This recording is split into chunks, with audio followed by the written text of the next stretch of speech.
Assalamualaikum warahmatullahi wabarakatuh. Terima kasih kepada Dr. Rashad Afif bin Ibrahim selaku pensyarah kami. Tak lupa juga kepada kawan-kawan. Uh, Alhamdulillah, kami diberi peluang untuk membentangkan satu tajuk iaitu pengaruh teknologi maklumat ke atas etika dan peradaban masyarakat.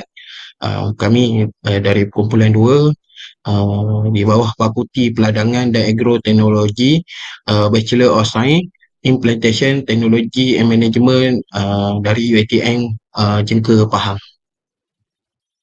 Okey, untuk slide kedua kita boleh lihat tu isi kandungan pendahuluan yang akan dibacakan oleh Muhammad Syarif saya sendiri. Kesan positif pengaruh teknologi maklumat ke atas etika dan peradaban masyarakat akan dibaca oleh Encik Muhammad Hafiz. Faktor penyalahgunaan teknologi maklumat yang akan dibaca dibentangkan oleh Encik Muhammad Zahiri. Kaedah dan cara penyelesaian akan dibentangkan oleh Nik Noh Hafizah, dan last sekali iaitu penutup yang akan dibentangkan oleh saya sendiri iaitu Muhammad Syarif. Okey, kita seterusnya untuk pendahuluan. Okey, sebelum kita pergi jauh, teknologi maklumat ini sebenarnya kalau kita faham banyak telah mengubah peradaban manusia serta masyarakat sejagat seluruh dunia dalam cara hidup kita. Di satu sisi yang lain, teknologi maklumat juga telah memberikan kemudahan dan efisiensi yang besar untuk kehidupan sehari-hari. Namun di sisi lain, kita boleh lihat dampaknya terhadap etika dan nilai masyarakat. Bagaimana kita untuk mengklarifikasikan teknologi maklumat ini mempengaruhi moralitas dan kesopanan masyarakat, kan. Serta kita boleh lihat dampak orang kata manfaat positif yang lain yang kita boleh lihat pada kehidupan kita sehari ini telah membawa implikasi yang kompleks terhadap etika dan peradaban masyarakat.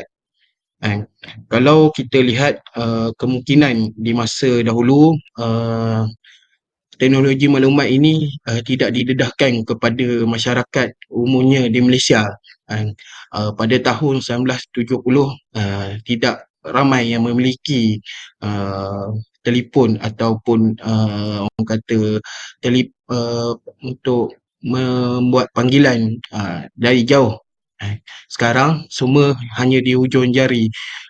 Pada tahun 2023, penggunaan AI juga menjadi satu keperluan kepada masyarakat-masyarakat yang duduk di bandar yang telah orang kata lebih advance daripada penduduk di luar bandar. Dari segi orang kata teknologi maklumat ini juga membawa pengaruh yang negatif kepada masyarakat yang akan dibentangkan oleh kawan-kawan saya untuk kita lihat secara keseluruhannya. Teknologi maklumat ini sebenarnya kita boleh simpulkan adalah satu keperluan kepada warga masyarakat serta penggunaannya jika digunakan secara betul, ianya memberi kemudahan dan orang kata dapat membuat satu-satu kerja itu lebih mudah, cepat dan tepat. Contohnya kepada masyarakat-masyarakat yang di luar bandar yang ingin mengetahui info-info terkini yang berada di bandar, terutamanya di ibu kota, kan. Bagaimana kita nak mengetahui isu-isu semasa, contohnya dari segi bagaimana melihat apa orang kata perkembangan politik di dalam negara, serta jikalau dulu kalau kita lihat info-info maklumat hanya disampaikan melalui surat khabar serta kalau yang maju sikit menggunakan komputer hanya dapat melihat dengan blok kan.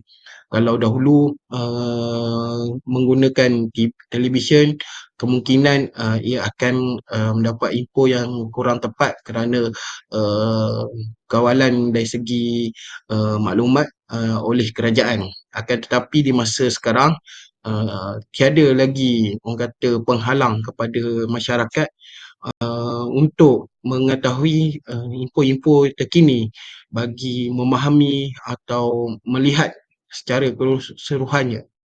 Uh, Oleh itu, kita dalam pembentangan ini, kita akan merungkai orang kata bagaimana teknologi maklumat ini mempengaruhi uh, etika dan peradaban masyarakat yang akan dibentangkan oleh kawan-kawan saya sebentar lagi. Sebelum kita pergi lebih lanjut dan saya menyerahkan kepada kawan-kawan saya, ingin saya menerangkan objektif kajian yang telah kami buat, iaitu kami mendapat 3 objektif, iaitu kesan positif teknologi maklumat ke atas etika dan peradaban masyarakat.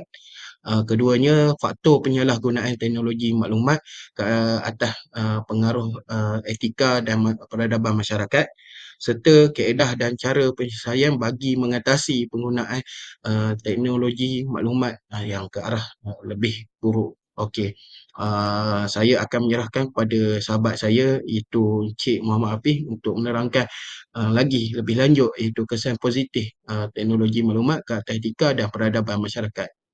Okey, saya serahkan. Bismillahirrahmanirrahim. Assalamualaikum warahmatullahi wabarakatuh. Saya akan meneruskan dengan kesan positif teknologi maklumat. Ada beberapa kesan positif teknologi maklumat. Kita akan tengok, kita akan lihat beberapa yang kita sebenarnya. Pertama sekali, memudahkan komunikasi.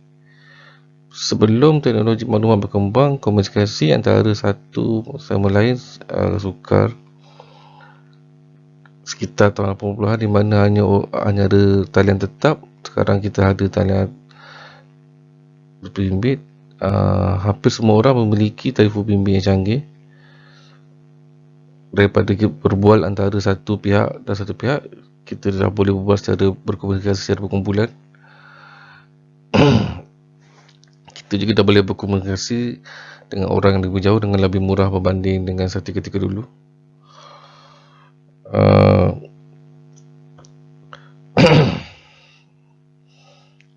Seterusnya, tidak dapat tidak, kemajuan teknologi adalah akses mudah pantas kepada kebutuhan, kepada penjagaan kesihatan, pendidikan dan perniagaan. Akses kesihatan lebih mudah. Klinik-klinik di desa akan dapat menggunakan teknologi maklumat untuk menghantar atau mendapatkan maklumat yang lebih tepat kepada hospital-hospital besar. Tidak perlu membawa sakit klinik. Antara kesan terbesar adalah sektor pendidikan, di mana kita dapat lihat sekarang ni lebih banyak kelas-kelas yang dijalankan secara atas talian berbanding sebelum ni. Pelajar-pelajar juga dapat akses maklumat yang lebih banyak berbanding dengan buku sahaja sebelum ni. Kemudian akses maklumat lebih banyak, lagi cepat. Untuk sektor perniagaan pula, hampir semua sektor perniagaan sekarang memerlukan teknologi maklumat untuk mempromosi, untuk menjual, untuk berniaga atas talian. Jadi perkara-perkara seperti itu banyak bergantung kepada kemajuan teknologi maklumat. Ini agak menarik. Ruang baru untuk berpolitik. Sedar tak tidak, landscape politik Malaysia agak berubah dengan kemajuan teknologi maklumat. Beberapa tahun dulu, dengan kemudahan yang sukar, kita lihat kerajaan bertahan cukup tempoh lama sehingga kemajuan teknologi maklumat itu semakin besar dan pesat. Akhirnya, rakyat semakin banyak akses kepada maklumat Dan kita dapat lihat beberapa tahun kebelakang ini, kerajaan pun bersilih berganti. Jadi ini rakyat lebih dapat ruang baru untuk berpolitik. Masyarakat di kampung lebih banyak dapat maklumat-maklumat tentang apa yang berlaku di bandar. Begitu juga masyarakat di bandar, pemimpin politik di bandar dapat menghantar mesej atau maklumat kepada semua penyokong-penyokong mereka di kampung. Dan yang kita lihatlah beberapa kesan yang agak besar berlaku di negara kita sendiri. Bila beberapa kali dalam masa tahun kerajaan dia bertukar. Ini secara langsung akibat daripada perkembangan teknologi yang semakin canggih. Sebenarnya ada beberapa lagi faktor-faktor atau perkara-perkara kesan yang positif yang boleh diomongkan.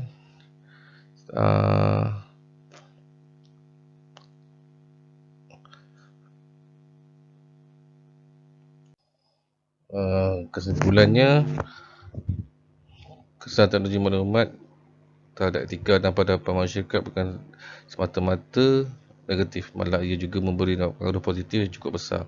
Oleh itu adalah penting untuk memberi tumpuan kepada peningkatan kesan positif teknologi maklumat sambil mengurangkan kesan negatif bagi manfaat, memastikan ia menyumbang kepada kemajuan dan kebangkitan masyarakat serta keseluruhannya. Oleh itu, akhir kata, semoga ia memberi manfaat, kemajuan serta kebaikan kepada masyarakat sekeluruhannya. Saya akan menyerahkan kepada rakan saya untuk meneruskannya lagi. Bismillahirrahmanirrahim. Assalamualaikum warahmatullahi taala wabarakatuh. Nama saya Muhammad Zairi bin Yusof. Di sini saya akan meneruskan pembentangan kumpulan kami. Tajuk kertas kerja penyidikan kumpulan kami adalah pengaruh teknologi maklumat ke atas etika dan peradaban masyarakat. Okey, di sini saya akan meneruskan pembentangan di dalam bab faktor-faktor penyalahgunaan teknologi maklumat. Okey, sebelum ni rakan saya dah membentangkan metodologi kajian yang kami jalankan, tujuan penyelidikan dibuat, kesan-kesan positif terhadap penggunaan teknologi maklumat, dan di sini saya akan meneruskan dengan topik faktor-faktor penyalahgunaan teknologi maklumat. Okey, penggunaan teknologi maklumat ni memiliki manfaat yang besar pada masyarakat seperti yang dibentangkan oleh sahabat saya, Saudara Hafiz. Kesan positif yang memberi kesan kepada etika peradaban masyarakat terhadap seorang individu dan juga masyarakat tertentu. Namun, ada pula potensi penyalahgunaan yang perlu diperhatikan, yang perlu dititik beratkan. Penyalahgunaan teknologi maklumat dapat memberi kesan yang negatif juga kepada individu, masyarakat dan juga peradaban dunia. Okey, ini adalah dapatan kajian yang kami telah buat. Ini di antara faktor-faktor utama penyalahgunaan teknologi maklumat. Yang pertamanya adalah kurangnya kesedaran dan pendidikan. Yang kedua, keinginan untuk mendapatkan keuntungan pribadi. Yang ketiga, pengabaian akibat dan hukuman. Yang keempat, ketergantungan dan ketagihan. Dan yang terakhir sekali, perkembangan teknologi yang sangat cepat. Okey, kita pergi ke faktor yang pertama. Kurangnya kesedaran dan pendidikan. Salah satu penting di dalam penyalahgunaan teknologi maklumat adalah kurangnya kesedaran dan pendidikan. Kesedaran pendidikan ini terkait dengan penggunaan yang melibatkan elemen tanggungjawab dan juga etika di dalam penggunaan teknologi maklumat. Banyak individu yang kurang memahami risiko kesan dari penyalahgunaan teknologi maklumat. Pendidikan yang tepat tentang etika digital, privacy, keamanan penggunaan cyber dan tanggungjawab penggunaan teknologi maklumat sangat penting bagi mengurangkan risiko-risiko penyalahgunaan teknologi maklumat. Kalau kita lihat, penggunaan teknologi maklumat ini telah bermula sejak daripada kecil. Kalau di Malaysia, di sekolah-sekolah tadika telah menggunakan teknologi maklumat sebagai sistem pembelajaran, menggunakan komputer dan sebagainya. Bermakna di peringkat kecil lagi kita telah dididik menggunakan teknologi maklumat, iPad dan sebagainya. Kalau kita lihat, ini adalah satu perkembangan teknologi yang tidak dapat dinafikan. Namun kita sebagai ibu bapa dan guru, kita perlu titik beratkan kesedaran dan pendidikan tentang penggunaan teknologi yang betul. Bermaknanya mungkin boleh dibuat satu mekanisme ataupun satu kelas untuk kita memberi pencerahan kepada murid sejak kecil untuk penggunaan teknologi maklumat dengan cara yang betul. Ini dapat membentuk generasi yang semakin membesar supaya mereka lebih memahami apakah tata cara ataupun tata kelola untuk mengendalikan teknologi maklumat yang begitu pantas ketika ini. Okey, yang kedua adalah keinginan untuk mendapatkan keuntungan pribadi. Okey, ini juga adalah satu faktor utama yang kami dapati. Ia terkait dengan beberapa individu dan kelompok mungkin menggunakan teknologi ini sebagai salah satu cara atau mekanisme untuk melakukan jenayah cyber. Contohnya adalah penipuan, pencurian identiti ataupun apa-apa sahaja pencurian maklumat, data-data dan sebagainya. Kalau kita lihat banyak kes-kes di Malaysia terkait dengan penipuan cyber dan pelbagai lagi lah game online untuk meraih keuntungan, namun mereka tertipu dan terpedaya dengan kaedah-kaedah yang dibuat oleh penjenayah cyber ini. Okey, kalau yang ketiga kita lihat pengabaian akibat dan hubungan. Kalau kita lihat penggunaan teknologi maklumat sering memberi seseorang itu lalai dan lupa terhadap akibat atau hukuman sekiranya mereka melakukan sesuatu penyalahgunaan teknologi maklumat yang tidak mengikut tata kelola yang betul. Kalau kita lihat di Malaysia, kita ada Akta Perkongsian Kandungan Berita Palsu yang merupakan kesalahan di bawah Akta Seksyen 233 Akta Komunikasi dan Multimedia 1998 dan boleh dikenakan hukuman RM50,000 Malaysia dan juga dipenjara setahun ataunya kedua-duanya sekali. Ini adalah salah satu hukuman yang kita mungkin lupa dan lalai disebabkan oleh keseronokan kita secara bebas untuk melakukan penyalahgunaan teknologi maklumat.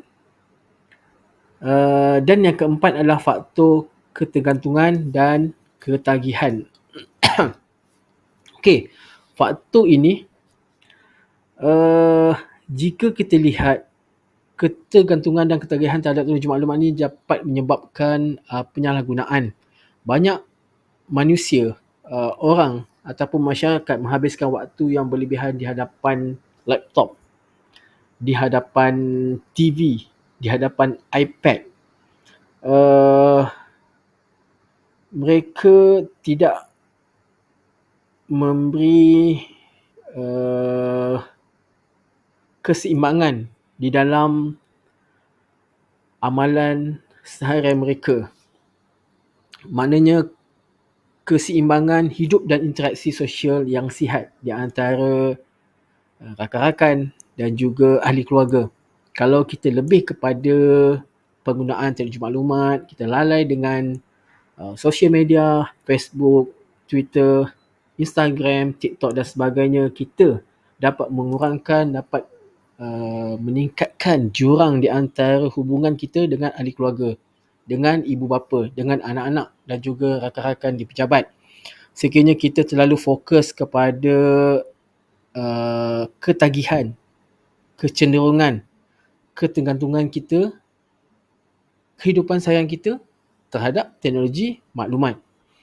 Dan ini memberi kesan yang negatif dan berpotensi merosakkan nilai-nilai etika, nilai-nilai individu dan dan seterusnya, memberi kesan yang sangat besar kepada peradaban masyarakat.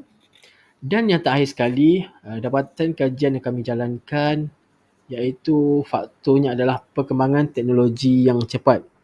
Kita tidak nafikan setiap hari, setiap masa, setiap saat perkembangan teknologi ini sentiasa berubah-ubah. Kecanggihan teknologi di zaman ini kadang-kadang di luar pemikiran kotak kita sebagai seorang manusia. Perkembangan teknologi yang cepat juga merupakan faktor yang dapat mempengaruhi teknologi maklumat. Ketika kita belum memahami sesuatu teknologi yang dikeluarkan ketika ini, belum kita hadam sepenuhnya, memahami sepenuhnya tata cara penggunaan yang betul, teknologi baru telah keluar. Dan ini dapat memberi kesan impak yang negatif kepada kita. Seringkali masyarakat ni belum memiliki kesedaran atau pemahaman yang memadai tentang cara penggunaan yang benar. Kecepatan teknologi maklumat juga dapat membuat regulasi dan berfikir di luar kotak, memungkinkan penyalahgunaan untuk berkembang sebelum ada tindakan penjagaan yang efektif. Okey. Ini di antara faktor-faktor, 5 faktor utama yang kami dapat hasil daripada kajian yang kami jalankan, khususnya apa yang berlaku di Malaysia. Kalau kita dapat lihat, faktor-faktor ini adalah di antara faktor-faktor utama, faktor-faktor yang biasa kita dapat lihat di hadapan mata kita. Contoh dia seperti yang tadi adalah ketagihan kita menggunakan teknologi maklumat di dalam urusan harian kita dan sebagainya. Okey, kesimpulan daripada faktor-faktor penyalahgunaan teknologi maklumat ini, langkah-langkah pencegahan yang efektif diperlukan. Pendidikan yang baik tentang tata cara, etika, tata kelola, tanggungjawab penggunaan teknologi maklumat yang betul, penegahan hukuman yang tegas, kesedaran akan risiko hukuman yang dihadapi sekiranya kita salah menggunakan teknologi maklumat, dan beberapa mekanisme khususnya kerajaan, bukan sahaja kerajaan, ibu bapa, guru di peringkat sekolah, pensyarah-pensyarah di peringkat universiti dan sebagainya, kita perlu mengambil berat supaya masyarakat peradaban kita khususnya di Malaysia ini dapat bergerak seiring dengan teknologi yang pantas, namun teknologi ini dapat memberi kesan yang positif, yang dapat memberi kesan yang masyarakat kita seorang masyarakat yang berintelektual, yang berteknologi, tetapi masih jaga akhlak dan etika supaya kita dilihat sebagai satu bangsa peradaban yang dihormati di dunia. Itu sahaja daripada saya. Sekian, terima kasih. Assalamualaikum warahmatullahi wabarakatuh. Assalamualaikum warahmatullahi wabarakatuh. Terima kasih kepada sahabat saya yang telah membentangkan subtopik kepada tajuk pembentangan kepala kami sebelum ini.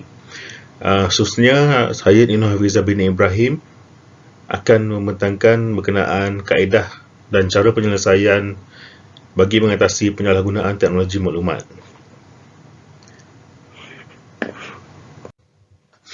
Terdapat beberapa kaedah dan cara penyelesaian yang boleh diambil bagi pihak berkepentingan untuk mengatasi masalah penyalahgunaan teknologi maklumat.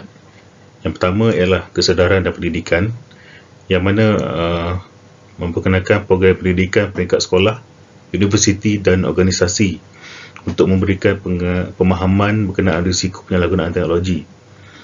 Ini kita boleh lihat daripada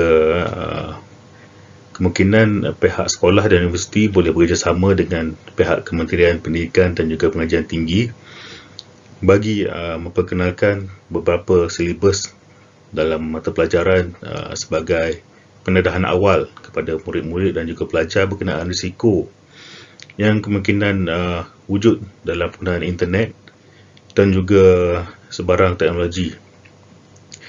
Kebanyakan murid-murid dan juga pelajar masih belum faham berkenaan risiko-risiko yang wujud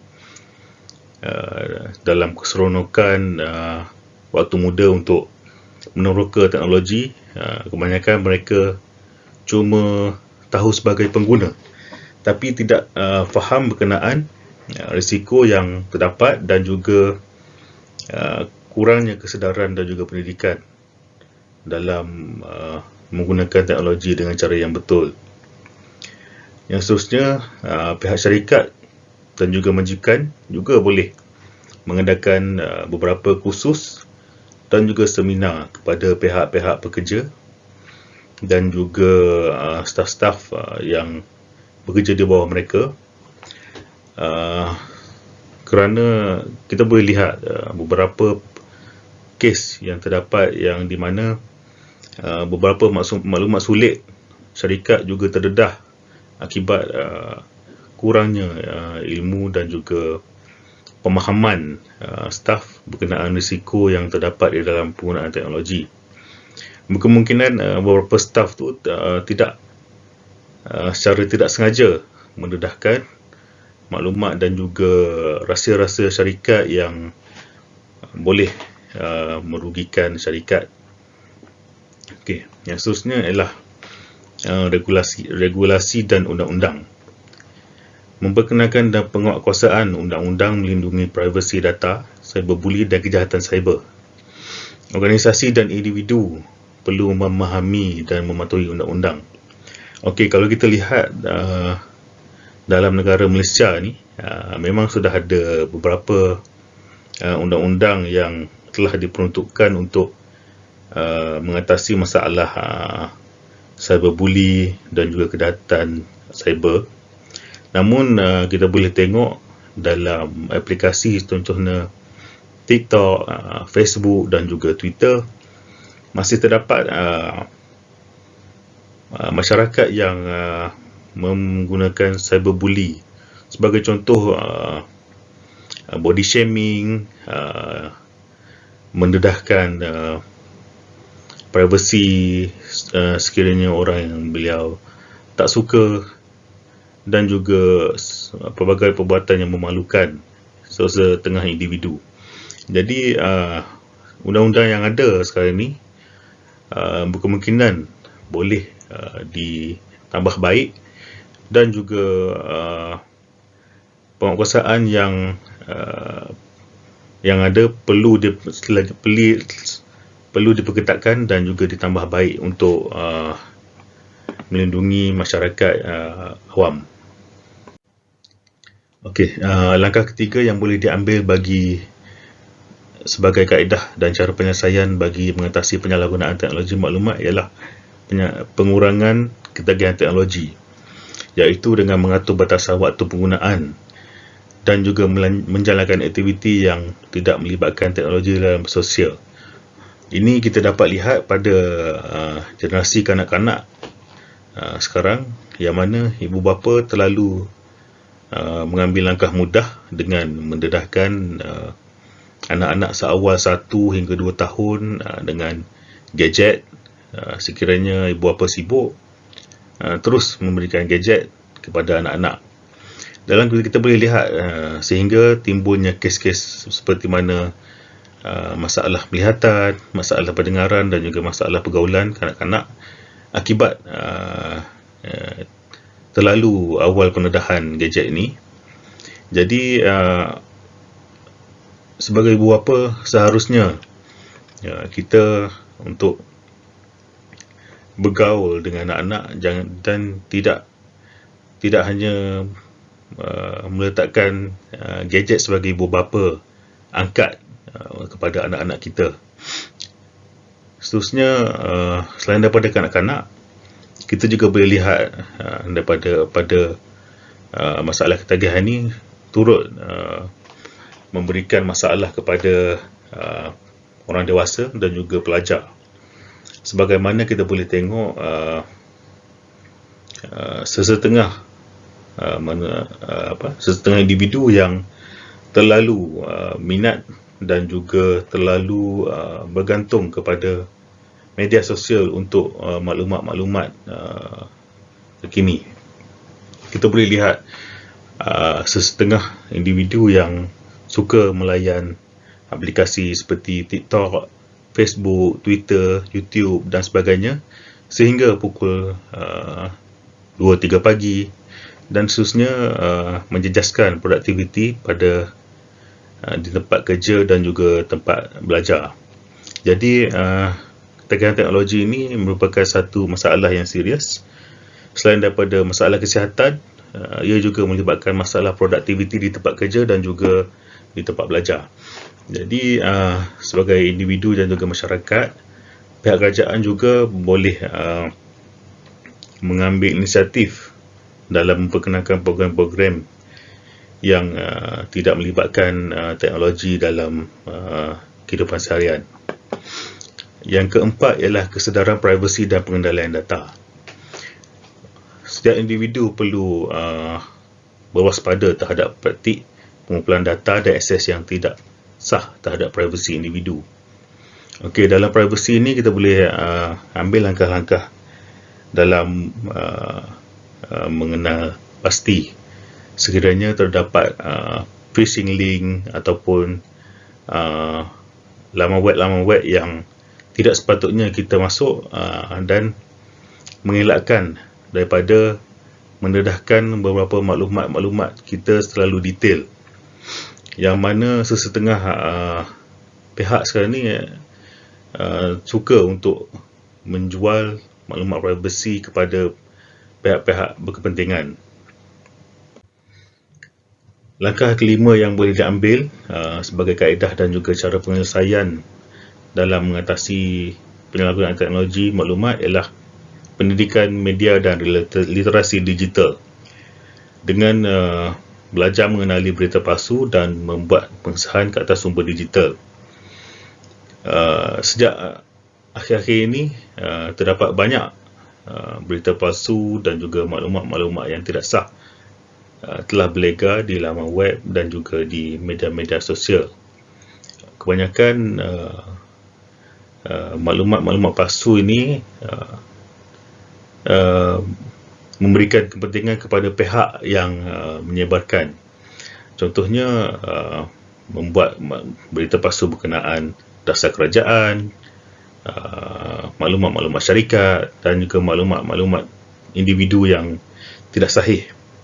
Jadi sebagai individu yang berpengetahuan, kita seharusnya membuat pengesahan terhadap sesuatu berita yang kita baca dan juga tidak seharusnya terus percaya dengan sesuatu perkara tanpa pengesahan yang telah dibuat oleh pihak kita sendiri.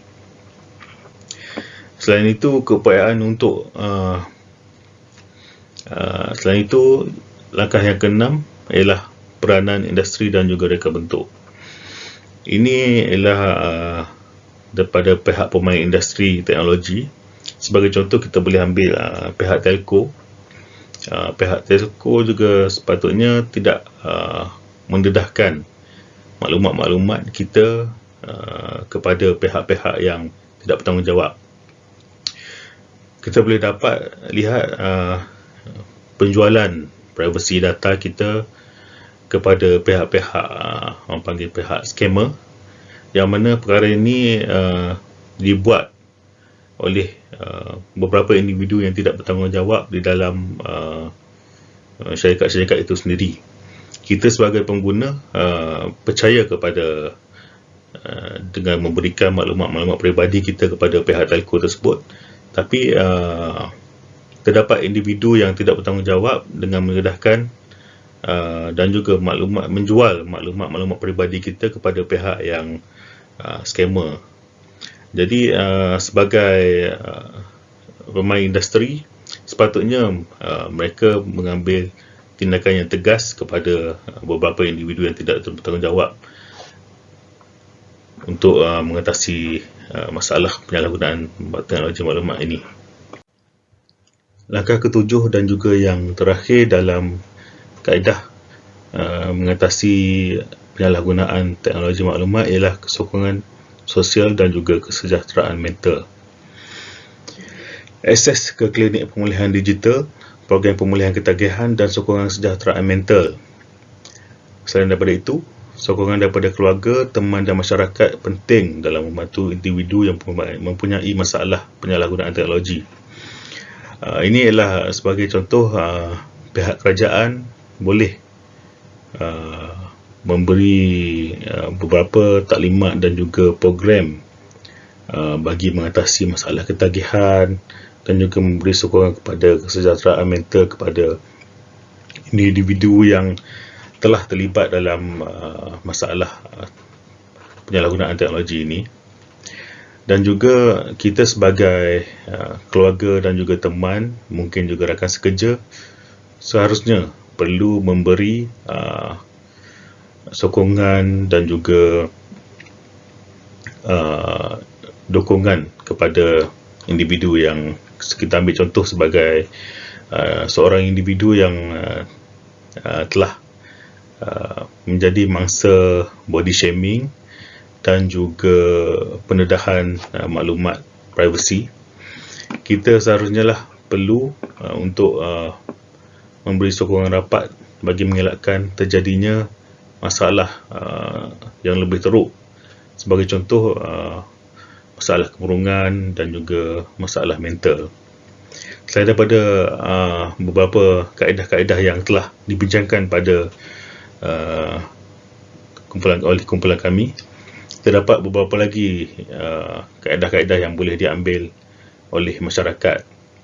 Jadi sebagai penutup, kita sebagai masyarakat yang prihatin seharusnya lah mengambil langkah-langkah yang baik dan juga perlu untuk mengatasi masalah penyalahgunaan teknologi maklumat.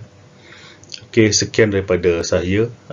Seterusnya saya serahkan kepada sahabat saya untuk pembentangan seterusnya. Sekian, terima kasih.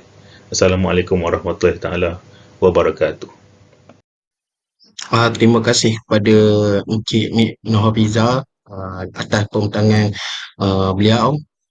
Akhirnya maka kita sudah sampai kepada penutupnya. Sebelum saya mengakhiri pembentangan ini, ingin saya bacakan sedikit ungkapannya.